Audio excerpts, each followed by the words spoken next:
جمہوریت جو ہے اس کے دو پہیے ہوتے ہیں، ایک حکومت اور ایک اپوزیشن.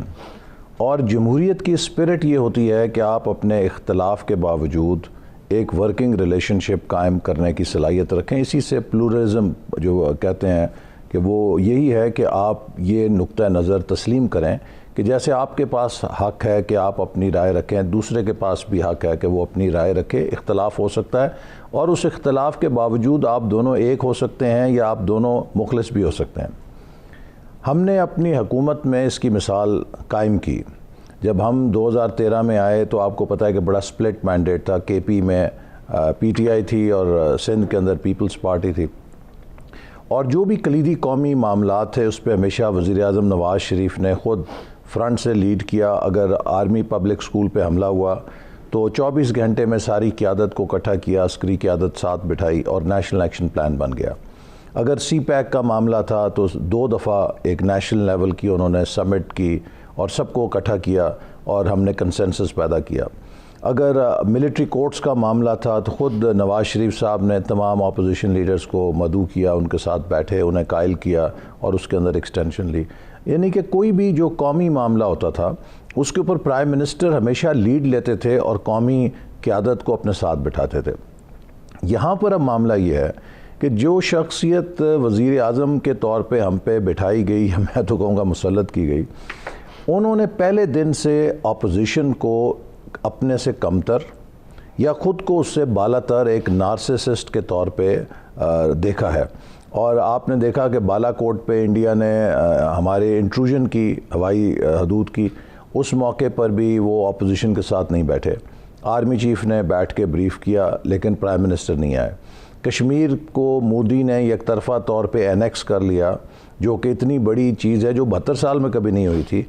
اس موقع پہ بھی وہ اپوزیشن کے ساتھ نہیں بیٹھے، یک طرفہ طور پہ کام کرتے رہے. کوئی بھی قومی معاملہ آیا انہوں نے کبھی اپوزیشن کو اعتماد میں لینا، ان کے ساتھ بیٹھنا نہیں ضروری سمجھا. اور شاید وہ ڈیپ ڈاؤن اپنی دانست میں سمجھتے ہیں کہ یہ سب غدار ہیں، یہ سب ڈاکو ہیں، یہ چور ہیں. اس سوچ کے ساتھ ملک نہیں چل سکتا.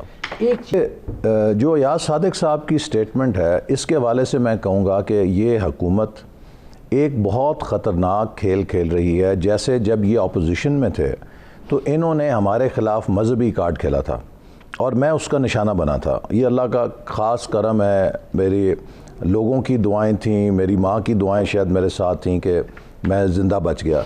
یہ بہت خطرناک کھیل ہوتا ہے جو آپ لوگوں کے مذہبی یا قومی جذبات کو بھڑکائیں. اب انہوں نے حکومت میں آ کے حب الوطنی کارڈ کھیلنا شروع کیا ہوا ہے اور یہ ثابت کر رہے ہیں کہ یہ شاید حب الوطن ہے اور ان کے جتنے مخالف ہیں وہ پاکستان کے غدار ہیں. دیکھیے، یہ غداری کے سرٹیفکیٹ بانٹنے کی ہم نے بہت بڑی قیمت چکائی ہے. ہم مشرقی پاکستان کھو بیٹھے ہیں.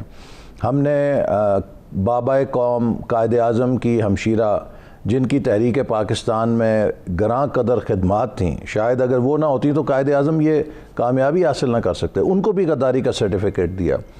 ایاز صادق صاحب نے واضح کیا کہ میرا مخاطب نہ آرمی چیف تھے، نہ قومی سلامتی کے ادارے تھے، نہ قومی سلامتی کی صورتحال تھی. میرا مخاطب کون تھا؟ وزیر خارجہ. اور کیوں تھا؟ کہ وزیر خارجہ اور ان کے وزراء 2 دن سے مسلسل اپوزیشن کو اسمبلی کے اندر ان کے خلاف الزامات لگا رہے تھے کہ یہ ان میں مودی کی روح ہے، یہ انڈیا کے ایجنٹ ہیں، یہ غدار ہیں. آپ مجھے بتائیے، آپ ایک پاکستانی ہیں، اگر میں آپ کو بار بار کہوں گا آپ غدار ہیں تو آپ کا حق تو ہے نا آپ مجھے بھی کویشچن کریں بھی تم کون ہو. تو اسی حوالے سے ایک دن پہلے میں نے بھی شاہ محمود قریشی کو کویشچن کیا. میں نے کہا بھی آپ کون ہیں ہماری حب الوطنی کو چیلنج کرنے والے؟ اور آپ کی ان تقریروں سے مجھے پتہ لگ گیا ہے کہ آج پاکستان کی سفارتی سطح پہ یہ جو آئسولیشن ہے کیوں ہے کہ اگر آپ یہی تقریریں باہر جا کے کرتے ہیں تو اللہ ہی حافظ ہے. پھر ہماری انٹیلیجنس ہے، ان کی ملٹری انٹیلیجنس بھی ہے، ان کی را بھی ہے، وہ بھی ہر معلومات ہمارے بارے میں رکھتے ہیں. جیسے ہم اپنی ملٹری انٹیلیجنس ہے، آئی ایس آئی ہے، دیگر ادارے ہیں، ہم اپنی معلومات رکھتے ہیں. تو کسی ملک کی جو قومی سلامتی ہے وہ کسی کے بیان سے متاثر نہیں ہوتی. یہ کہہ دینا کہ ایاز صادق صاحب نے قومی سلامتی کو کھیل دیا، جب وہ بندہ کہہ رہا ہے کہ میں نے نہ آرمی چیف کو مخاطب کیا، نہ میں نے سلامتی کی، سیکیورٹی کی بات کی. میں نے تو اس وزیر خارجہ کو بتایا کہ یہ پریشر نہیں لے سکتا، کہ یہ پریشر کے اندر اس کی ٹانگیں کانپ رہی تھی. کرائسس تھا نا، اس کی قابلیت تو یہ، اور یہ ہمیں غداری کے سرٹیفکیٹ دے رہا ہے. اچھا، اب ان کے مقابلے میں فواد چودھری صاحب نے بہت زیادہ سنگین بات کی اور ان کے بقول سلپ آف ٹنگ تھی، جس سے کہ یہ انڈیا میں امپلائی کیا گیا کہ جو پلوامہ کا واقعہ ہے اس کی اونرشپ لی ہے اور مودی سے لے کے نیچے تک سب نے اس پہ بیانات دیے۔ آپ مجھے بتائیے کہ جب فواد چودھری نے اتنے بڑے بیان کے اوپر جس پہ کہ وزارت خارجہ، ہماری وزارت خارجہ کو وضاحت بھی جاری کرنی پڑی،